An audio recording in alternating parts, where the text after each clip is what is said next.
Olá, sou o Dr. Tiago Santana, estou aqui para falar um pouco de um dos procedimentos que eu mais me identifico em toda a minha área de cirurgia e traumatologia bucomaxilofacial, que é a cirurgia ortognática. Aproveite e peço que você se inscreva no nosso canal, ative notificações e se após você ver esse vídeo ele fizer sentido para você, dê o seu like, porque vai ajudar a alcançar mais e mais pessoas que precisam deste tipo de conteúdo. Bem, que cirurgia é essa que falaram que eu vou precisar fazer? Preciso colocar aparelho antes para fazer essa cirurgia? É demorada? Faz em consultório mesmo ou só em hospital? Quem faz é dentista ou médico? E a cirurgia é demorada? Como é a recuperação dessa cirurgia? Bem, hoje eu vim falar com vocês sobre essa cirurgia que tem um nome para alguns um pouco estranho. Nem todo mundo conhece, mas quem precisa fazer fica um pouco aflito. Porque a quantidade de informações nem sempre é tão vasta ou nem sempre é tão facilmente passada.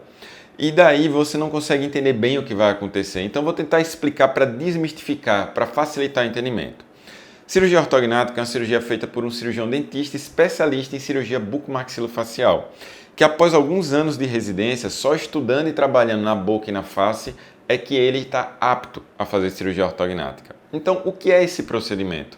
É uma cirurgia que mexe na estrutura óssea da face, que está relacionada com os dentes. Ela mexe na posição da mandíbula, que é o osso de baixo da face, e na posição da maxila, que é um osso ali mais acima. E quando é que eu preciso fazer uma cirurgia ortognática?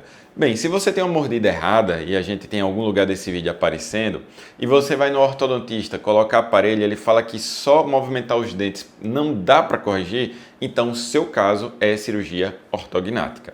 Os casos mais fáceis de a gente entender são aqueles que as pessoas têm, por exemplo, um queixo ou muito para frente ou muito para trás, e a região dos dentes superiores muito funda ou muito para frente, ou também muito para baixo ou muito para cima, que não aparece no sorriso.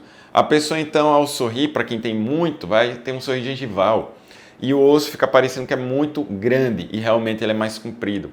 Então, em casos clássicos de cirurgia ortognática, a gente consegue perceber que só o aparelho não vai dar certo. Normalmente, se você tem essa discrepância óssea que falamos, tem um queixo muito para frente ou muito para trás e a sua mordida, os dentes de cima e baixo não encaixam direito, geralmente você vai precisar fazer a cirurgia.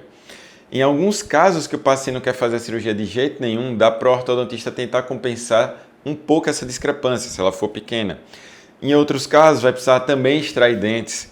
E se essa diferença do tamanho da mandíbula com a maxila não for corrigível com a compensação ou camuflagem ortodôntica, você não vai conseguir ter um bom resultado. Alguns até acabam sendo submetidos a esse tipo de tratamento só com aparelho, só com ortodontia, e a face pode ter uma manutenção ou até piorar. Então, vou tentar explicar melhor ainda no decorrer desse vídeo. Bem, nessa cirurgia, eu sempre vou precisar operar as duas arcadas, ou só em cima ou só embaixo? Não, nem sempre você vai precisar operar as duas, mas atualmente, com o advento do planejamento virtual, geralmente a gente consegue sim operar ambas, porque no passado muitos tinham hábitos, cirurgiões, de operar apenas um dos ossos, e hoje com o planejamento virtual, com a possibilidade de a gente ter uma precisão, uma previsibilidade muito superior nas cirurgias, a gente consegue dar uma devolução estético-funcional à face muito superior do que a gente tinha no passado. A gente consegue ver o paciente como ele vai ficar. Então, muitas vezes, não adianta você ter a mandíbula para frente e a gente achar só que vai recuar, ou a maxila muito para trás e a gente só vai avançar. Muitas vezes é necessária uma modificação do que a gente chama de plano oclusal e eu vou precisar mexer nos dois segmentos, nos dois ossos. Então, nem sempre vai dar para operar apenas um osso. Vão ser necessários os dois e às vezes incluindo inclusive também o queixo. Bem, para saber qual tipo da cirurgia que você precisa, é necessário fazer uma análise facial com o seu cirurgião ou cirurgiã. Quando a gente vai operar só uma parte, que é a parte de cima, a gente chama de cirurgia de maxila. Quando for só a parte da mandíbula, vai ser cirurgia só da mandíbula. Quando for ambos, o termo utilizado é cirurgia combinada, que pode ou não estar com o queixo, que cientificamente o nome é mento. E também vocês encontram o termo na internet denominado de genioplastia. Aonde é feita a cirurgia ortognática?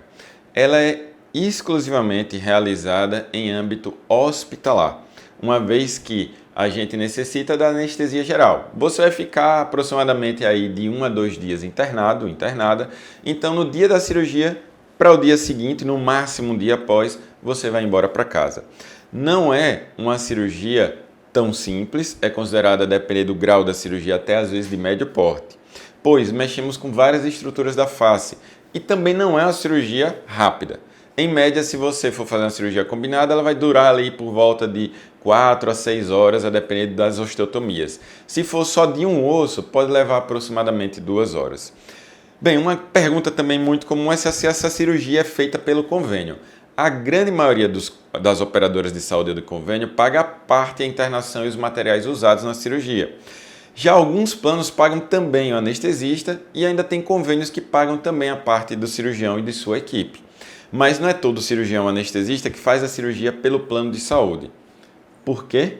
Porque, infelizmente, muitas vezes o valor dos honorários é muito baixo e é uma cirurgia de grande responsabilidade. Afinal, a gente está mudando o rosto de uma pessoa. E ao transformar a face, a gente muda toda uma vida. A gente modifica o sistema mastigatório, sistema digestivo, fonação, respiração. E o valor que o plano paga, às vezes, não compensa. Cada um sabe do seu valor, né? E vale ressaltar que há planos de saúde que cobrem os honorários, fazendo ressarcimento parcial até total dos valores da cirurgia. E ao saber disso, você deve procurar uma operadora, um plano de saúde que faça isso. Caso você já tenha, liga para a central. Às vezes você tem inclusive cirurgiões credenciados em que você vai ser operado sem esse ônus financeiro. Em geral, os planos não costumam cobrir o planejamento virtual. Portanto, você precisa conversar com o seu cirurgião, cirurgiã, de como vai ser feita essa parte da cirurgia, mas faça logo no iniciozinho do seu preparo ortocirúrgico essa conversa para não ter um dissabor de não se preparar financeiramente ou ter deixado de contratar uma operadora de saúde que poderia ter pago os honorários. Tem dúvida ainda acerca disso? Deixa uma mensagem em algum lugar aqui desse vídeo ou manda um direct para mim lá no Instagram, @drtiago_bmf. Outra pergunta bem comum é se essa cirurgia dá muita dor no pós-operatório.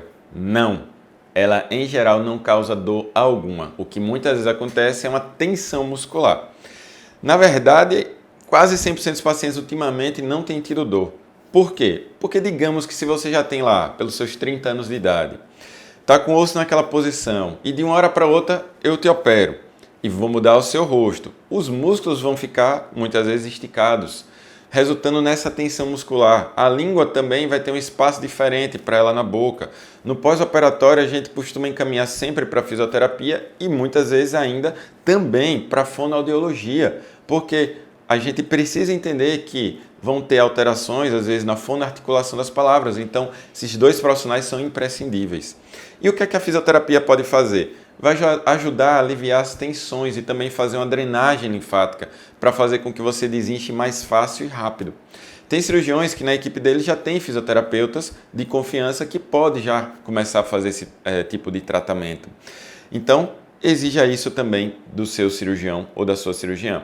Não é uma cirurgia, em outras palavras, que vai te causar dor, então vai ser essa tensão. No pós-operatório também não tem dor porque você fica geralmente dormente, o que a gente chama de parestesia, e você vai ficar como se seu rosto estivesse todo anestesiado. E isso vai ficar parecendo quando você vai ao cirurgião dentista e tem a sensação da anestesia. Então, quanto tempo é que isso fica? É uma das maiores perguntas. Tem pacientes que vão ficar por volta de 2 a 8 meses, e isso depende muito da sua recuperação, do seu organismo, de como foi a cirurgia, se foi muito traumática, se o cirurgião teve muita dificuldade, a quantidade de movimentos, de ossos manipulados, se o nervo foi ali muito esticado, depende da cirurgia. Se teve que realmente tracionar bastante, como num avanço às vezes, a cicatrização vai poder demorar um pouco mais. Até um ano a gente diz que é normal apresentar essa dormência. Se não voltou após um ano, muito provável que não volte. Existem complexos vitamínicos que ajudam o nervo a cicatrizar mais rápido, também tratamento com laser terapia para melhorar essa sensibilidade. Hoje, a cirurgia é feita com um motor que só corta o osso, e o corte dele é ultrassônico, portanto não corta nervo, nem vaso sanguíneo, nem gengiva. Isso facilitou muito, dando mais segurança ao procedimento e ao paciente, claro, com uma consequente minimização de morbidade transoperatória. E o risco que a gente tem dessa sensibilidade é de ela não voltar, claro, que após um ano, em geral, a gente fala que pouco pode voltar, que nem eu já frisei aqui. Vale ressaltar que há cerca de 2 anos eu publiquei no Journal of Craniomaxillofacial Surgery, o artigo deve estar aparecendo em algum lugar aqui da tela, sobre a utilização do piezo em cirurgias ortognáticas e o impacto disso nos resultados pós-operatórios, melhorando a qualidade de vida do paciente. Uma outra pergunta é, essa cirurgia eu vou ficar muito inchado? Sim, o inchaço é muito mais evidente mais ou menos por 1 mês e depois vai melhorando gradativamente. Se você fizer drenagem linfática, vai desinchar mais rápido. Geralmente o processo de desinchar dura aproximadamente 1 ano e após isso o seu rosto não mudará mais tanto. Porém, o paciente vai perceber uma grande diferença por volta de 4 a 6 meses. Normalmente, a gente também pode fazer um acompanhamento, deve na verdade, com um nutricionista. Porque, em média, nos 60 primeiros dias após a cirurgia ortognática, o paciente não vai poder mastigar. Então, a alimentação ela vai ser mais líquida, evoluindo para pastosa logo em seguida. E você não precisa ficar só comendo de canudinho. Isso aí vai ser por volta, muitas vezes, de 24 a alguns poucos dias, 24 horas a poucos dias. E você vai reaprendendo a mastigar durante esse período. A cirurgia ortognática é realmente uma cirurgia que traz muita melhora, pessoal, para o paciente, tanto esteticamente quanto funcionalmente, e que vale muito a pena fazer porque eu ouço isso dos meus pacientes. Não é uma cirurgia barata, quando você faz ela particular, nem uma cirurgia rápida. Você vai precisar sim colocar aparelho antes para o ortodontista deixar os seus dentes com melhor encaixe para a cirurgia, porque isso vai dar estabilidade, vai te dar um resultado em longo prazo. Às vezes chegam pacientes jovens que não querem ficar nem 1 ano com o aparelho e querem fazer logo a cirurgia. Só que a gente sabe que às vezes o preparo até pode durar um pouco mais, até uns 2 anos, pode demorar principalmente se você fez a compensação e vai ter que fazer o caminho inverso até chegar na descompensação para a cirurgia, ou seja, tirar a camuflagem. Depende também do seguinte, você quer qualidade de vida? Quando a gente opera pacientes com uma faixa etária maior, como eu já operei até 60 anos, eu vejo que o paciente fala que o arrependimento que tem é não ter feito antes, assim como eu ouço na implantodontia. Então, o que vale é você ressaltar o quão isso é importante na sua vida. Você quer ter melhora de qualidade de vida, respirar melhor, quer mastigar melhor, você quer que a sua estética evolua, você quer um rosto mais harmonioso e com isso também trazer toda essa melhora funcional? Então, você que tem indicação, consulta um profissional de sua confiança, aí próximo, às vezes até distante, como a gente tem aqui pacientes de outros estados, mas não deixe de tirar todas as suas dúvidas. Essa é a melhor recomendação que eu posso fazer para você que está aqui me assistindo. Bem, pessoal, fico hoje por aqui, aguardo o seu feedback, sugestões de vídeos para que eu possa gravar e ajudar muito mais pessoas. E se esse vídeo fez sentido para você, o que eu falei aqui realmente te ajudou, deixa o seu like, porque a gente vai conseguir assim encontrar mais e mais pessoas que possam ser beneficiadas pela cirurgia ortognática. Até breve e um forte abraço.